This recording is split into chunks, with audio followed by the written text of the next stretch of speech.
47 વર્ષે કોંગ્રેસનું ઠેકાણું બદલાશે, અકબર રોડ નહીં, હવે અહીં તૈયાર કરાયું પાર્ટીનું નવું હેડક્વાર્ટર. કોંગ્રેસ પાર્ટીનું હેડક્વાર્ટર ટૂંક સમયમાં શિફ્ટ કરવામાં આવે તેવી શક્યતા છે. અહેવાલ અનુસાર કોંગ્રેસનું મુખ્યાલય ટૂંક સમયમાં દિલ્હીના કોટલા રોડ પર આવેલા ઇન્દિરા ભવનમાં શિફ્ટ કરાશે. આગામી સપ્તાહે તેનું ઉદ્ઘાટન થવાની શક્યતા છે. સૂત્રોના જણાવ્યા અનુસાર કોંગ્રેસના ટોચના નેતાઓ 9A કોટલા માર્ગ પર બનેલા નવા બિલ્ડિંગના ઉદ્ઘાટનમાં હાજરી આપી શકે છે. અહેવાલ અનુસાર કોંગ્રેસ સંસદીય દળના અધ્યક્ષ સોનિયા ગાંધી 15 જાન્યુઆરીએ કોંગ્રેસ અધ્યક્ષ મલ્લિકાર્જુન ખડગે અને લોકસભામાં વિપક્ષના નેતા રાહુલ ગાંધીની હાજરીમાં તેનું ઉદ્ઘાટન કરશે.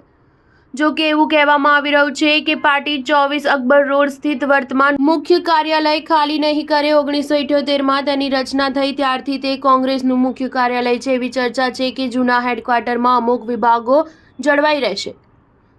AICCના નવા હેડક્વાર્ટરનું નામ ઇન્દિરા ભવન હશે. તેનું બાંધકામ ઘણા વર્ષોથી ચાલી રહ્યું હતું. તેના નિર્માણમાં ઘણો વિલંબ થયો હતો.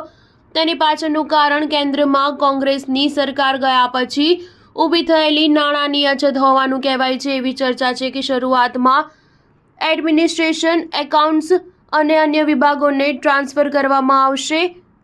કોંગ્રેસના વિવિધ ફ્રન્ટલ સંગઠનો જેમ કે મહિલા કોંગ્રેસ, યુથ કોંગ્રેસ, NSUI અને પાર્ટીના વિભાગો અને અન્ય કેટલાક વિભાગ પણ નવા સંકુલમાં શિફ્ટ થાય તેવી શક્યતા છે. ખરેખર તો 1977ની લોકસભા ચૂંટણીમાં પાર્ટીની હાર પછી લુટિયન્સ દિલ્હીના 24 અકબર રોડ પરના બંગલાને AICC હેડક્વાર્ટરમાં ફેરવી દેવામાં આવ્યો હતો. અકબર રોડ બંગલા પર એક સમયે સર રેજિનાલ્ડ મેક્સવેલનો કબજો હતો, જેઓ લોર્ડ લિન્થીલિન્ગોની એક્ઝિક્યુટિવ કાઉન્સિલના સભ્ય હતા. સ્ટાર ન્યૂઝ 7 હંમેશા સચ્ચાઈની સાથે.